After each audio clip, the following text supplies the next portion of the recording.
Hello everyone. Welcome again back to our medical sessions, medical webinar.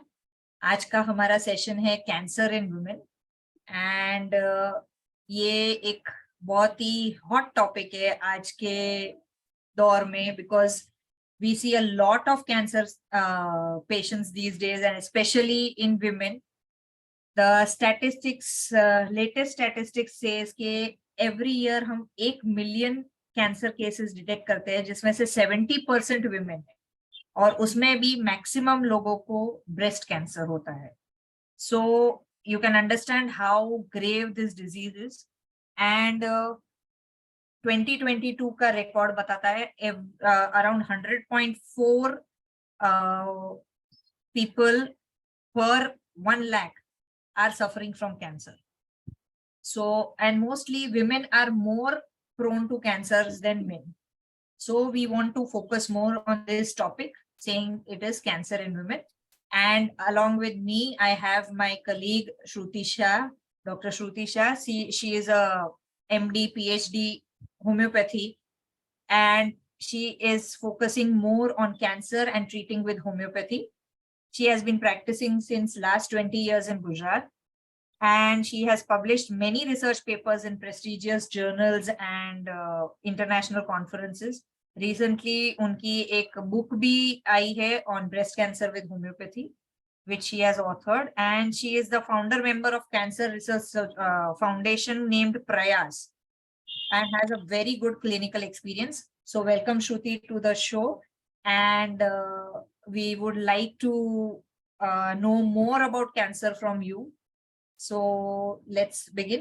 So you tell us कि आजकल क्या दौर है, किस तरह से है, कैंसर किस में ज्यादा दिखने को मिलता है, and what type of cancers are more prevalent in women. Yeah, Disha, जैसे कि अभी thank you for inviting me, Dr. Disha, and I greet all of you who are listening to us. देखिए कैंसर का क्या दौर है, it's a very good question, क्योंकि मैं 10 साल से कैंसर पे प्रैक्टिस कर रही हूँ. और पहले क्या था कि जो जिनकी फैमिली हिस्ट्री में कैंसर था या फिर it was a rare occurrence, कभी कभी कैंसर के पेशेंट्स आते थे जिनकी, जैसे मैंने बताया, स्ट्रॉन्ग फैमिली हिस्ट्री है, या मतलब इतना कॉमन नहीं था, और मतलब लोग छुपाते थे कि घर में किसी को कैंसर हुआ, और वो भी मिडिल एज और एल्डरली वुमेन में. If we talk about women तो उनमें सबसे ज्यादा था. अभी देखो, मतलब मैं देख रही हूँ जैसे कि कोरोना का एपिडेमिक है, मतलब ये नोट नहीं हुआ है पर ये कैंसर का भी एपिडेमिक है, क्योंकि जितने मतलब लास्ट 3 साल में जितने कैंसर के पेशेंट्स आते हैं, मतलब पहले मैंने इतने सारे पेशेंट्स नहीं देखे. और जैसे मैंने बताया, पहले कैंसर होता था 40 अप में, 60 अप में, 70 अप में.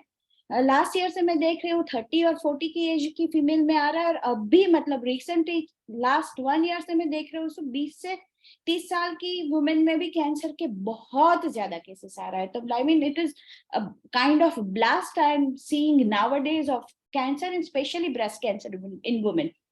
आप बता सकते हो what is the main reason for breast cancer prevalence, और वो भी इतनी यंग एज में? देखो, मैं अगर एसोसिएट करूँ ना, तो ब्रेस्ट कैंसर का जो सबसे ज्यादा साइंटिफिकली रीजन जो है वो हेरिडिटी है. अगर आपके घर में किसी को कैंसर है, specially breast cancer, ovarian cancer, और जो फैमिली हिस्ट्री है BRCA पॉजिटिव जीन की, जिसकी टेस्ट भी होती है, ब्रिका टेस्ट, तो वो एक रीजन है कि अगर आपके घर में मम्मी को है, बुआ को है, मौसी को है, दादी या नानी और किसी को है ब्रेस्ट कैंसर, तो आपको ब्रेस्ट कैंसर होने के चांसेस बहुत ज्यादा है. तो ये हुई तो फैमिली हिस्ट्री की बात, जो हम चेंज नहीं कर सकते. पर उसके अलावा जो मैंने ऑब्जर्व किया है, और मैं मानती हूँ इतने सालों के एक्सपीरियंस के बाद, कि इतने सारे ब्रेस्ट कैंसर के पेशेंट्स आ रहे हैं, तो उसका एक कारण ये है, जो जिसके लिए डॉक्टर्स को डाउट है, कुछ चीजें प्रूव हुई है, कुछ चीजें अनसर्टेन है, और उस पर बहुत बड़ा पर्दा डाला जा रहा है. वो है इमॉडरेट यूज ऑफ सिंथेटिक हॉर्मोन्स. जैसे कि सबसे पहला हार्मोन सिंथेटिक बीच में जो आया था, एस्ट्राडायोल, तो वो जब दिया गया हार्मोन रिप्लेसमेंट की थेरेपी के लिए, तो देन दे हैव फाउंड कि जिन लोगों ने वो कैंसर एस्ट्राडायल सिंथेटिक एस्ट्रोजन लिया था, उनकी मतलब उनकी बेटियों को भी ब्रेस्ट कैंसर हुआ, right? So it is such a strong carcinogen, और फिर वो बंद हो गया। पर उसकी कजिन जैसी दवाइयां हैं जो मार्केट में वेरी रेडिली अवेलेबल, वो दी जाती है मेंस्ट्रुअल इरेगुलरिटी के लिए, कॉन्ट्रासेप्शन के लिए, फिर हार्मोन रिप्लेसमेंट थेरेपी और कोई हार्मोनल डिस्टरबेंस के लिए। एंड आई हैव फाउंड कि somehow they trigger breast cancer a lot. मैंने बहुत सारे पेशेंट्स देखे, और हमारे यहाँ पे क्या है, जैसे फैशन हो गया फीमेल को कि आज हमें पार्टी में जाना है, आज शादी है, आज घर में पूजा है, तो मेंसेस को आगे कर लो, पीछे कर लो, तो you are playing with nature. और दिस इज द रीजन कि ब्रेस्ट कैंसर के केसेस बहुत ज्यादा बढ़ रहे, right? It is not yet scientifically proven, पर मेरा ये ऑब्जर्वेशन है। तो this practice should really be stopped. Emergency है, डायर इमरजेंसी, और कोई अल्टरनेट नहीं है, तो ही आप सिंथेटिक हार्मोन्स लो। बाकी go to natural therapies, yoga करो, होम्योपैथी लो, आयुर्वेदिक लो, पर ये सिंथेटिक हार्मोन्स अवॉइड करो जहां तक मतलब पॉसिबल है। यूज देम एज इमरजेंसी, कि जब कोई भी चारा नहीं है तो लो, और वेरी कम ही मात्रा में लो। आप थोड़ा डिटेल में बताएंगे कि ब्रेस्ट कैंसर के सिम्टम्स क्या होंगे और किस तरह से हम डायग्नोस कर सकते हैं, या how will we come to know, मतलब at home how should we know कि हमें जाके डॉक्टर को दिखाने की जरूरत है? बिकॉज आजकल मैंने देखा है कि as women are the most ignored lot, मतलब खुद ही अपने आप को इग्नोर करती है और अपनी हेल्थ को इग्नोर करती है, thanks to the priority for the family and everything. So if they have to think about it, how early should they check on themselves, कितना जल्दी से उन्हें पता चलता है, और क्या उन्हें देखना चाहिए, what are the signs that they have to look out for to go to the physician? हाँ, मैंने ये प्रैक्टिस में बहुत, आपने बहुत मतलब राइटली पॉइंट आउट किया कि वुमेन है ना, दे इग्नोर।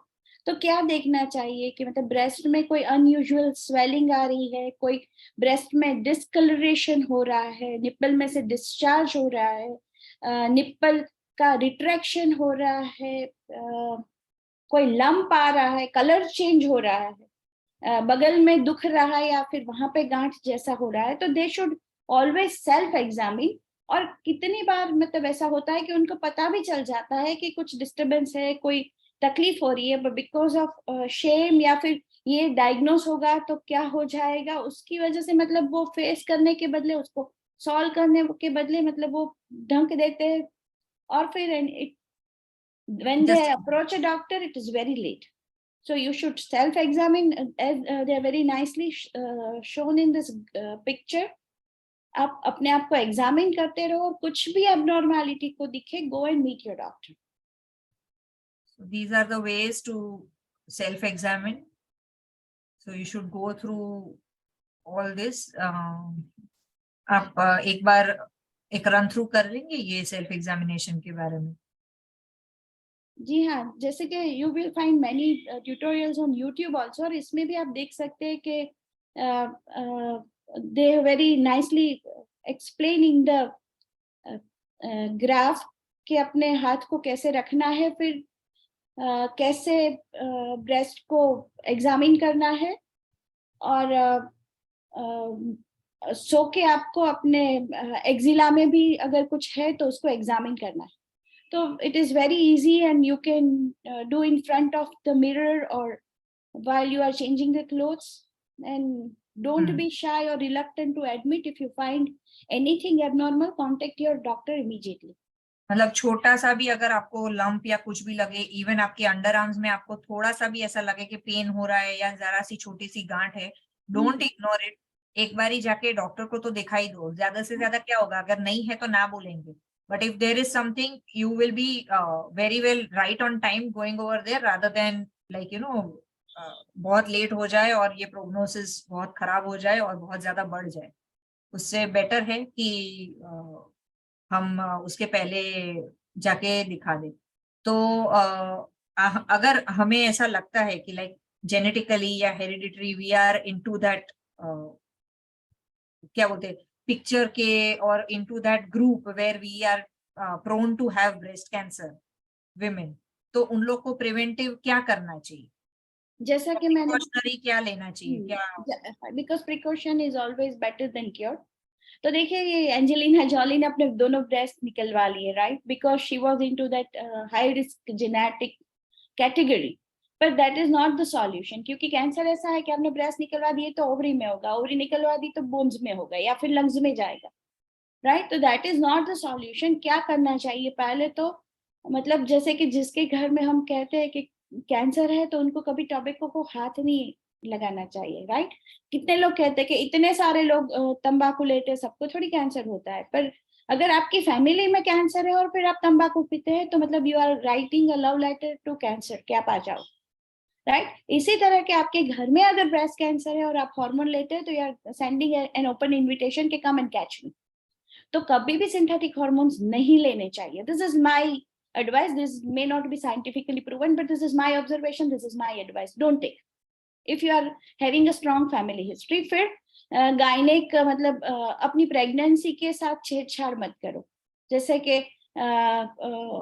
मतलब डीएनसी करवा लिया, अभी बच्चा नहीं चाहिए 1 साल के बाद चाहिए, एमटीपी करवा लिया, ये सब प्रैक्टिस में मत इंडल्ज। जो पहले मतलब अभी इतनी अवेयरनेस है, कॉन्ट्रासेप्शन के बहुत अच्छे जरिए मौजूद है, और एजुकेशन अभी पहले जैसा नहीं है कि अनप्लान्ड प्रेगनेंसी रह जाती है। तो बी केयरफुल, और जब प्रेगनेंसी चाहिए तब प्लान करे और नहीं चाहे तो सावध रहे। पर ये जो एमटीपी की वगैरह साइकिल है उसमें मत पड़े, because even I have seen के the trigger cancer, because you are doing an ovarian and uterine insult when you go for DNC or medical termination of pregnancy, right? So don't, अगर आपके घर में है तो ये चीजें आपको बिल्कुल नहीं करनी।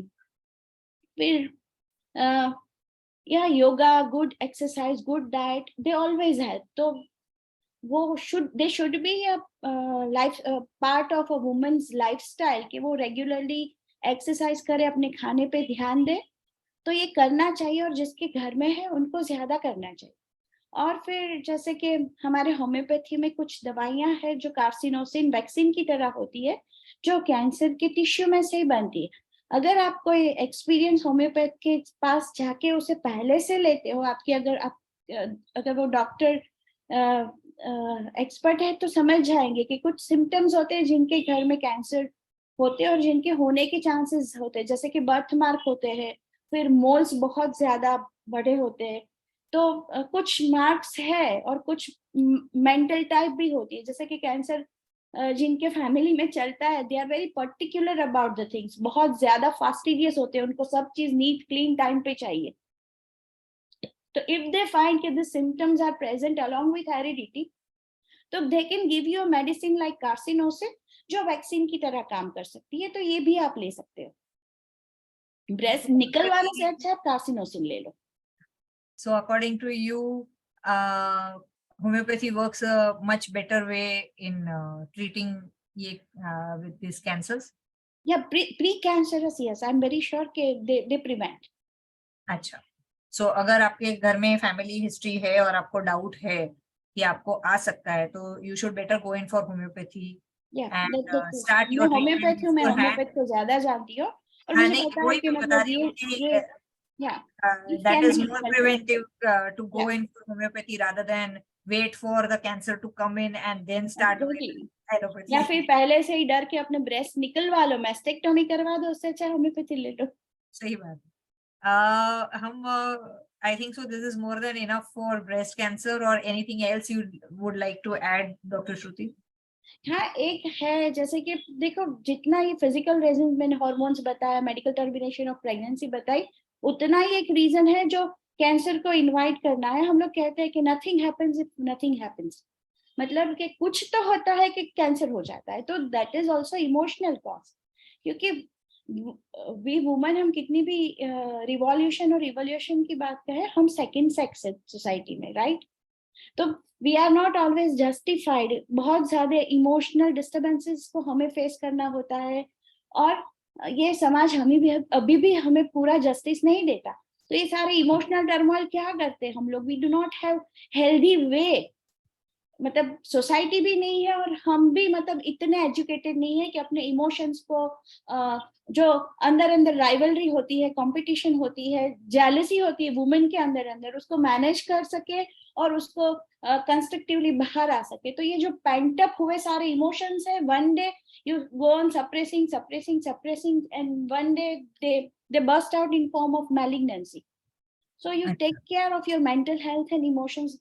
These things are also very vital. तो सबसे मतलब one of the biggest reasons could be this also कि स्ट्रेस, जो पेंट अप इमोशंस जो आपके सो जो सप्रेस करके रखे हुए हैं, और जो हम मतलब अंदर ही अंदर लावा जल रहा है लेकिन उसको बाहर नहीं निकल पा रहे और हम दबा के रखते हैं, तो that could also lead to cancer. Yeah, I definitely believe so. क्योंकि we are not allowed expression outside so many times because of the social norms or family situation, right? या अपनी खुद की ही जो limitations है जो अपने पे बांध, अगर क्रिएटिवली वो बाहर आ जाते हैं तो यू आर सेफ, क्योंकि ये सेफ्टी वाल्व है।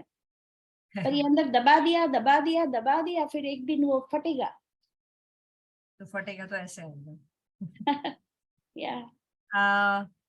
So one of the most common is this breast cancer, which we have covered to some extent.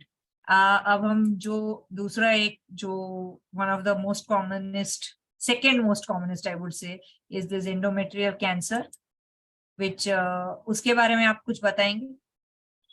ये ऐसे endometrial cancer is more or less similar to breast cancer. ये hormonal होता है और इसका भी एक कारण यही है, एमटीपी करवाओ, राइट?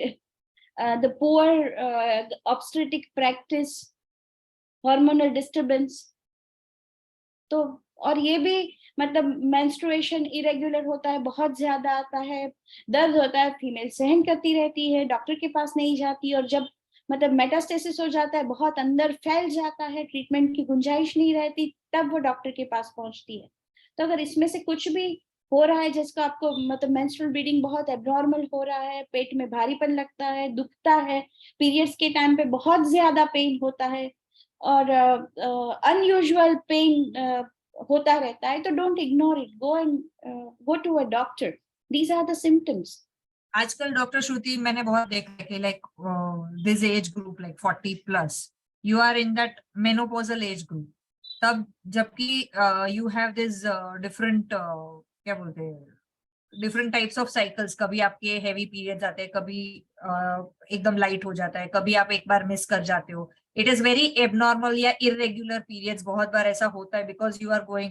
तो बहुत लेडीज ये सोच के इग्नोर कर जाती है कि इट मस्ट बी मेनोपॉजल, तो थोड़ा ये सब फ्लक्चुएशंस आ रहे हैं हमारे पीरियड्स में। तो how will you come to know कि whether that is just because of menopause और is it something related to any type of cancer? See, एक तो सडनली पेन होना जो पहले आपको कभी नहीं हुआ था, तो take it as a warning bell कि मतलब ये एकदम से क्यों दुख रहा है, या फिर अनयूजुअल इंटेंसिटी में पेन हो रहा है, या फिर पीरियड्स के अलावा भी आपको on and off pain feel होता है, तो it is a warning bell. फिर दूसरा जो आपका जो ब्लड आता है, वी नो कि which type of which quantity, quality, colour, smell, जो मतलब नॉर्मल मेंस्ट्रुएशन होता है, वी मेंस्ट्रुएट एवरी मंथ, तो हमें पता होता है कि हमारा नॉर्मल मेंस्ट्रुएशन कैसा होता है। तो अगर उसमें कोई सडन चेंज दिखे, जैसे कि कलर ब्लैक हो जाए, या फिर वो बहुत ऑफेंसिव आए, उसमें बदबू आने लगे, उसकी कंसिस्टेंसी चेंज हो जाए कि जैसे लंप आने लगे, या फिर बहुत ज्यादा दिनों तक चले, जल्दी आने लगे या देर से आए, या फिर आता है तो फिर बंद होता है, आता है बंद होता है, वो मतलब एबनॉर्मली हो, जो अपनी नॉर्मल साइकिल है उसमें थोड़ा सा फ्लक्चुएशन रहता है, पर कलर, कंसिस्टेंसी, स्मेल वगैरह वो सेम की सेम रहती, पेन भी सेम का सेम रहता है। पर इसमें अगर कोई सडन चेंज आता है तो you should go and meet your doctor, specially if it is black and offensive blood suddenly, या फिर आपको जो वजाइनल डिस्चार्ज ल्यूकोरिया होता है उसमें भी कलर चेंज होता है, वो रेडिश हो जाता है, या उसमें भी स्मेल आने लगती है, उसके स्टेन होने पड़ते हैं, सेक्सुअल रिलेशनशिप के टाइम पे सडनली दर्द होता है या फिर पेन होता है, राइट? तो these are the signs you should not ignore. और ये भी तो होता है कि लाइक ब्लोटिंग फीलिंग और कॉन्स्टिपेशन, और ये सब जो हम कभी कभी उसको सिमिलर गिनते हैं आईबीएस से, and we ignore assuming कि it could be पेट की कोई खराबी होगी या पेट की कोई तकलीफ होगी, and we don't think about cancer at that time. हाँ, ये भी है, पर ये तो सिम्टम्स होते ही है कि सडनली दे विल फाइंड, वो कैंसर अपने आप को एक्सप्रेस तो करेगा, या फिर सडन वेट लॉस हो रहा है, तो this is also one of the symptom कि सडनली आपका एकदम वजन कम हो रहा है. तो these are the times you should go. It is not कि कुछ भी थोड़ा एबनॉर्मल हो गया तो फिर दिमाग में डालो, क्योंकि ऐसे भी पेशेंट आते हैं, दे हैव फोबिया, मतलब हर 3 महीने पे आ जाते, कहीं ये कैंसर तो नहीं, ऐसे भी करने की जरूरत नहीं है. There are definite sign and symptoms, you should be careful but shouldn't be panic कि ये कैंसर ही है, right? But be alert enough to understand and तो be aware of what is ये going कुछ on. एबनॉर्मल है. और लगता है तो एक बारी डॉक्टर को दिखा दो तो हाँ. you can go ahead with things.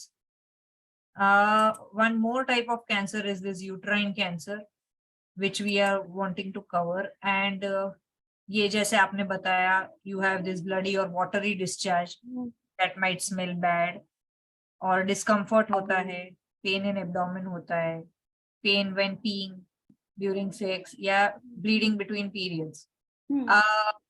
Anything else about this cancer that you want to say?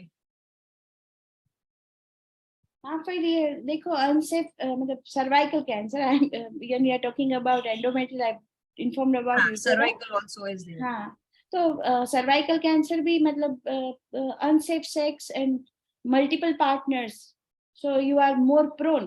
तो जैसे कि हमारे शास्त्रों में ब्रह्मचर्य को अच्छा माना गया है, खाली सिर्फ वो मोरल लेसन नहीं है, that also help saves you from STDs and such sexually transmitted cancers also, because cervical cancer could be sexually transmitted, वो वायरस से होता है. ये वायरस से होता है, जो ह्यूमन पैपिलोमा वायरस. हाँ, एंड आजकल जैसे बताया जाता है कि in young girls once they start menstruating तो हमें HPV का वैक्सीन लेना चाहिए, which is necessary. See I am not pro vaccination, और मुझे अपने कुछ कंसर्न्स और डाउट्स है कि इफ दे रियली हेल्प, क्योंकि हम अननोन, मतलब हम मानते हैं कि क्योंकि through vaccine we insert a virus in our system, और हम मानते हैं कि ये मतलब पोटेंट नहीं है, हमने उसको खाली इम्यून रिएक्शन के जितना ही एक्टिवेट रखा है, उसकी पोटेंसी कम कर दी है. पर आई थिंक वो इंडिविजुअल टू इंडिविजुअल है कि मतलब it is virus, live organism, तो नहीं पता कि वो अंदर जाके क्या करेगा. तो I have my doubts and concern about all sorts of vaccines which are very frequently given. So I won't advocate and I won't condemn, but मैं अपनी बॉडी की सेंसिटिविटी को मैं समझ के I will go for any vaccine. मतलब threat कितना है और मेरा बॉडी कितना सेंसिटिव है, बिकॉज इट्स नॉट समथिंग, मतलब वो बादामिया का हलवा नहीं है कि खा लो, आप अपने बॉडी में वायरस डाल रहे हो, right? And we are not sure कि मतलब वो क्या करेंगे. सबकी अपनी सेंसिटिविटी अलग अलग होती है, तो I do not have any favour और warning against it, but I would be careful if it is concerned about myself. So according to you, all these cancers, basically breast cancer, cervical cancer, uterine cancer, endometrial cancer, or ovular cancer, these are the main 5 types of cancers found in women. और आपके हिसाब से what are the tests that lady should undergo to get herself detected, या on a preventive basis कि भाई कभी भी like on an annual checkup जो regular checkup करवाते हैं, तो इसमें से क्या क्या करवाना जरूरी है to check out for these cancers also? देखिए, एक तो जैसे सेल्फ चेकअप करना बहुत जरूरी है, पर सेल्फ मतलब medical report one should never go. अपने आप के अलर्ट रहिए, और हम we women have got sixth sense, अपने बॉडी में कुछ अलग होता है तो हमें पता चल जाता है, तो don't ignore that and go to your doctor. उनको लगेगा कि आपको पेप टेस्ट की जरूरत है, if it is cervical cancer she is expecting, या सोनोग्राफी की जरूरत है, इन्वेस्टिगेटिव DNC की जरूरत है, या फिर मेमोग्राफी करवानी है, सोनोग्राफी करवानी है, सीटी स्कैन करवाना है, या फिर बायोप्सी करवानी है, और डॉक्टर कैन एडवाइस. तो मतलब अपने आप को देखते रहो, फिर डाउट लगे तो go to a doctor. But on an annual checkup, can a mammogram be done? हाँ, अगर if doctor finds कि there is certainly a very suspicious lump, then she may advise mammogram और सोनोग्राफी. सोनोग्राफी से भी पता चल जाता है. थोड़ा मैमोग्राम इज लिटिल, उसमें भी एक्सरे जाता है, थोड़ा पेनफुल है, इनकन्वीनियंट है, तो इनिशियली सोनोग्राफी से पता चल जाता है. फिर कंफर्म करना है तो दे में डॉक्टर में सजेस्ट मैमोग्राम. तो वो जितना पॉपुलर है इतना मतलब अपने आप नहीं करवाना चाहिए. Okay. And any other precautions, preventions, anything else that you would say कि जरूरत है कि जो on a regular basis and what sort of diet या exercise या preventive क्या क्या लेना चाहिए या क्या टाइप की थेरेपी करनी चाहिए to prevent of डॉक्टर दीशा, मैंने अभी ये ऑब्जर्व कर रही हूँ, जैसे कि ब्रेस्ट कैंसर के पेशेंट्स ज्यादा आ रहे हैं अभी, राइट? उसी तरीके से अभी बहुत सारे पेशेंट्स मेरे क्लिनिक में आ रहे हैं पीसीओडी के. मतलब young girls in their 20 in their हाँ, मतलब 18 से लेके 25 साल की लड़कियों को मेंस्ट्रुएशन आना बंद हो गया. मतलब बहुत सारे पीसीओएस के पेशेंट्स में अभी देख रही हूँ. वो मैंने पिछले 20 सालों में नहीं देखे, इतने में लास्ट दो साल से. फिर मैंने सर्च किया कि इतने सारे पीसीओडी के पेशेंट सडनली क्यों आ रहे हैं. एंड आई हैव फाउंड कि देखिए, हम लोग मतलब बिकॉज ऑफ इकोनॉमी अच्छी हो गई है, हम सबके मतलब अच्छे घरों में मेड काम करती है, बच्चे खाली पढ़ते हैं, मतलब वो बैठे रहते हैं, पेल्विक फ्लोर एक्सरसाइज बिल्कुल नहीं होती. स्कूल में भी मतलब पढ़ाई पढ़ाई पढ़ाई, और घर पे आके हम खेलने नहीं जाते, स्क्रीन के सामने बैठे रहते. और ये जो ब्लू रेज है स्क्रीन के, वो आप रात को देर तक बैठे रहते हो, तो आपका मेलेटोनिन है जो डार्कनेस हार्मोन है, और मेलेटोनिन आपके सारे हार्मोन्स को करेक्ट करता है जो खाली नींद में बनता है, हाइपोथैलेमस और उसमें, राइट, पीनियल ग्लैंड में. तो वो खाली, उसको डार्कनेस हार्मोन कहते हैं, मतलब वो सारे हार्मोन्स को कंट्रोल करता है. तो वो exercise and darkness, these are the things के जो अपने हार्मोन को, मतलब आप नींद में आप 9-10 बजे सो जाते हो, सुबह 6 बजे उठ जाते हो, आपको नींद मिल जाती है, आप अंधेरे में रहते हो, तो आपकी बॉडी पूरी रिजुविनेट हो जाती है. और मतलब ये जो लाइफस्टाइल है, मतलब बहुत हैवी खाना, एक्सरसाइज नहीं, मेंटल स्ट्रेस का कोई पार नहीं, फिर पूरा दिन स्क्रीन के सामने रहो, तो दिस वुमन हैज स्टॉप्ड मतलब आर्टिफिशियल मेनोपॉज 20 साल की उम्र में आ रहा है, राइट? फिर उसको करेक्ट करने के लिए क्या करते, वो लाइफस्टाइल चेंज नहीं करते, वो जाते हैं डॉक्टर के पास और सिंथेटिक हार्मोन्स लेते हैं, राइट? फिर सिंथेटिक हार्मोन से मेंसेस तो आ जाता है, फिर प्रेगनेंसी नहीं रहती. सो फॉर प्रेगनेंसी के लिए देखो कितने आईवीएफ और उसके सेंटर खुल रखे, तो they will again give you hormone. तो क्या होगा, अभी 10 साल के बाद ये जो पीसीओएस का जो एकदम वेव आ रहा है ना, 10 साल के बाद ब्रेस्ट कैंसर और दिस वुमेन कैंसर का पूरा वेव आएगा, if we don't change our lifestyle. So I tell everyone के चेंज द लाइफस्टाइल. ये अपनी लड़कियां क्या 10 बजे उठती है सुबह, राइट? और पूरा दिन रात को they are in front of the television, उनमें मेलेटोनिन ही नहीं बने, और मेलेटोनिन नहीं बनेगा तो पिट्यूटरी फेलियर है, मतलब पूरा हार्मोन सारे, और 20 साल में हेयर आ रहे हैं चेहरे पे, उनका वेट बढ़ रहा है. लड़कों को 25 साल में तोंद निकल रही है, बाल्डनेस देखो, 28 साल के लड़के आते बाल्डनेस लेके, 10 साल की लड़कियों को ग्रे हेयर हो रहा है. तो दिस इज, खाने में क्या खाते हैं, नो फ्रेश फूड, ठीक है? तो दिस मतलब ये देखो सुख के सारे हैं, और ये they will definitely lead to cancer. जैसे वेस्टर्न कंट्रीज में क्या है, सब सुख है, और बहुत सारे कैंसर के पेशेंट्स है, अपने से भी ज्यादा. तो we are also going into a cancer era if we do not bring a major correction in our lifestyles. So these are the things you can really correct if you want to keep yourself fit and away from such epidemic and such big diseases like malignancy. I had a question from someone saying these days we hear a lot from stem cell therapy, targeted gene therapy, and CAR T therapy. So can you elaborate on these layman terms? I mean, terms in layman person's language. हाँ, मतलब ये सारी very sophisticated therapies है. मतलब जब chemotherapy काम नहीं करती, राइट, हार्मोन थेरापी काम नहीं करती, तो these are very expensive, sophisticated and very evolve medical techniques, पर उसकी भी बहुत सारी लिमिटेशंस है. कुछ पेशेंट्स में वो काम करती है and they are way expensive. And I'm still not very much an authority to advise कि वो कितनी काम आती है कितनी नहीं काम आती है, because I am a homeopath and I'm not very much into this therapies, but I have seen patients कि they are advised, they have a very limited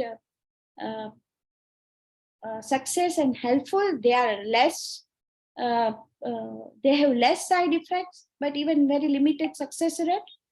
And they're very far expensive. They are evolved, I mean, very sophisticated technique that I know, but I do not have much authentic information about it. Better you contact your oncologist and learn the pros, cons, and availability. आपके हिसाब से how will homeopathy work in these cancers? And at what stage should a person go in for homeopathy? Like अगर उसे already cancer हो गया है या second stage है या whatever, like, तो how is the prognosis with homeopathy? देखिए, होम्योपैथी एक तो ये प्रिवेंशन में बहुत काम आता है कि जब आप प्रोन है तो मैलिग्नेंसी होती है, उसके बाद उसकी ट्रीटमेंट आती है, तो पहले से ही दवाई ले लो. इफ यू आर हैविंग मतलब सस्पिशियस लंप है और वो अभी मैलिग्नेंट नहीं है थैंकफुली, तो जाके होम्योपैथी ले लो, इट विल हेल्प. प्रिवेंट करेगा अगर आपके फैमिली में मैनेज कर, जैसे कार्सिनोसिन जैसी वैक्सीन जैसी मेडिसिन है. फिर अगर आपको कैंसर हो गया है और आप ट्रीटमेंट ले रहे हो तो साथ में आप होम्योपैथी ट्रीटमेंट लेते हो, तो वो आपके लिए वो ट्रीटमेंट को बैरेबल भी बनाएगी और उसकी शायद जरूरत भी कम पड़ जाए.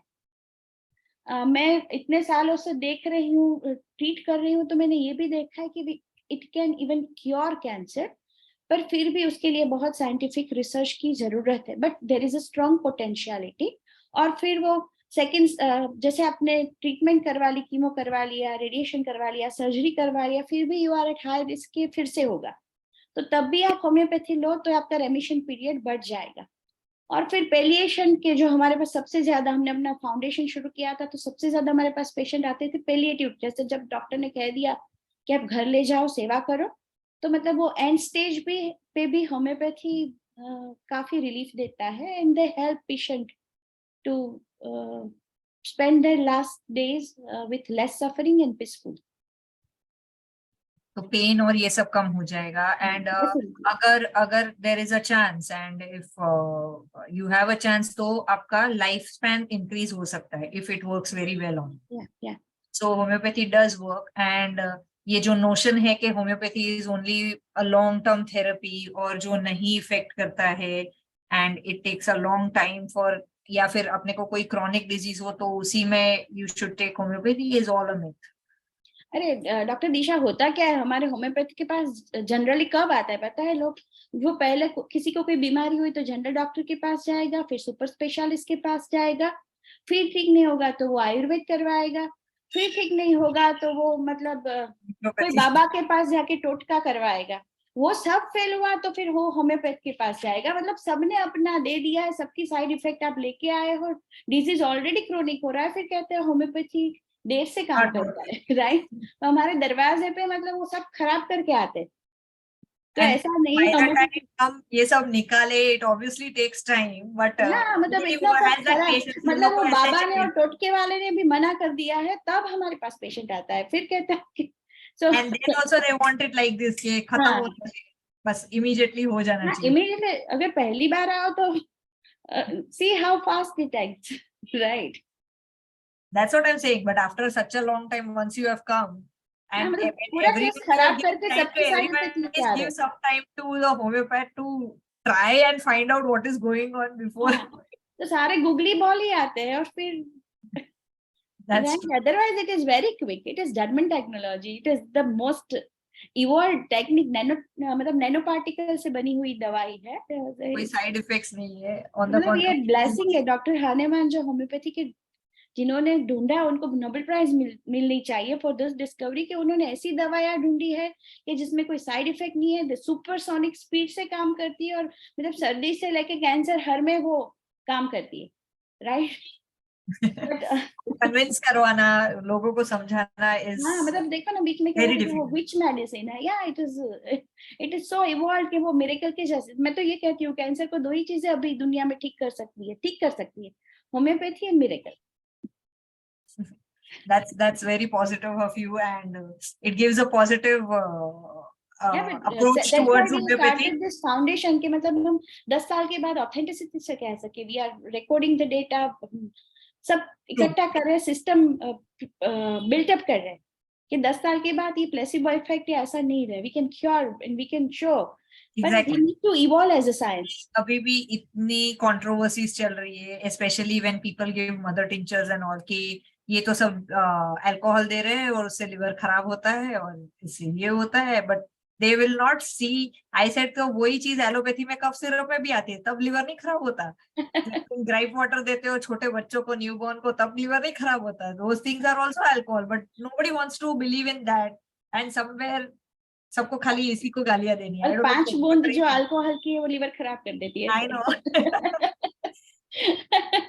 It's no point arguing. It's only a person's faith which will bring them towards homeopathy. And science on integrity, right, क्योंकि वी नीड, हम भी मतलब अपना भी बस है उनके पास तो. ये एक ही पॉइंट है कि you don't know how it acts. Like in allopathy हमें पता है कि यहाँ जाके फिर ऐसे करके ऐसे इफेक्ट आता है, but with homeopathy you are not able to explain that particular phase, which is where people feel के ये तो सब बस टोटके है, प्लेसिबो इफेक्ट है, या फिर ब्लैक मैजिक है, या whatever they want to say, but it's all that, but it's not science according to others. तभी हमें पता थोड़ी है कि लाइफ क्यों शुरू होती है, मतलब पृथ्वी क्यों सूर्य के आसपास घूमती है. वी नो कि वो घूमती है, बट वो वी किसी को डोंट नहीं नो पता, why, but how. here you have to point out when you don't know also, but you need to point out. Because it is not much appreciated everywhere all over the world. नहीं मतलब मतलब in the देखो ये sense, मैंने doctor Disha have seen homeopathy working beautifully in veterinary patients, beautifully in plants. तो मतलब ये placebo effect is totally ruled out. मतलब अभी मेरे एक डॉक्टर फ्रेंड है, वो he is a veterinary surgeon, तो काजीरंगा में मतलब वो हिपोपोटामस बीमार हो रहे थे, कोई उसमें एपिडेमिक लगा था, तो they were not able to control, तो विथ होम्योपैथी वो उन्होंने हिप्पोस को काजीरंगा की वाइल्ड लाइफ सेंचुरी में ठीक किया है. तो it's that is ruled out कि प्लेसिबो, हिप्पो को प्लेसिबो इफेक्ट नहीं होती, right. how will they know what is homeopathy and what is allopathy? For them, it is all the same. So, anyways, nice talking to you, Dr. Shruti. Anything else that you would like to add? And we want to end this session. So, before that, something else that you want to add related to cancers or something?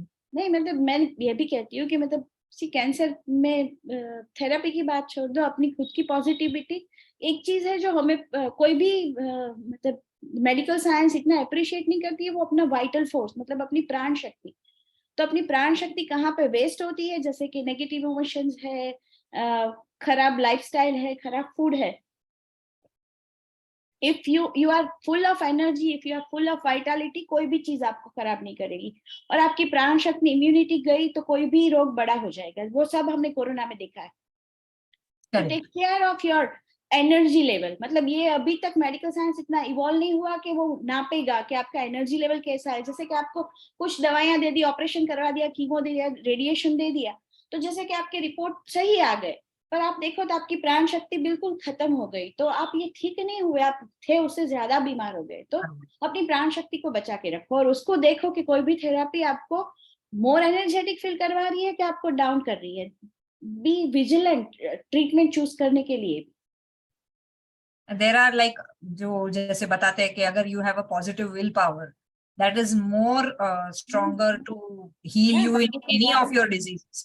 Right तो right. Cancer हो या कोई भी. Energy level is very important. That's true. अगर आप कितने बीमार होती है और आपकी रिकवरी कैसे होगी, तो आपकी इस पे बहुत better. So take care of your vitality. So thank you, Dr. Shruti. It was nice talking to you and we learned a lot of things from you. और बहुत सारी चीजें जानने को मिली कि कैसे different types of cancers होते हैं और क्या क्या करना चाहिए, क्या क्या टेस्ट करने जरूरी है on a preventive basis, or how homeopathy works with cancer, and it is not a myth, it is not a placebo, and it really works. So homeopathy भी एक ये है क्या बोलते हैं to be taken into consideration rather than just going in for chemos and all allopathic type of medicines. And the most important thing, don't go for synthetic hormones for any type of things that is needed. So thank you very much, Dr. Shruti. So we end our session here, and I hope it was a nice session and you all learned something about cancers from Dr. Shruti. And we thank her very much for giving her precious time to us. And we end the session now. Thank you very much. Bye. Bye-bye.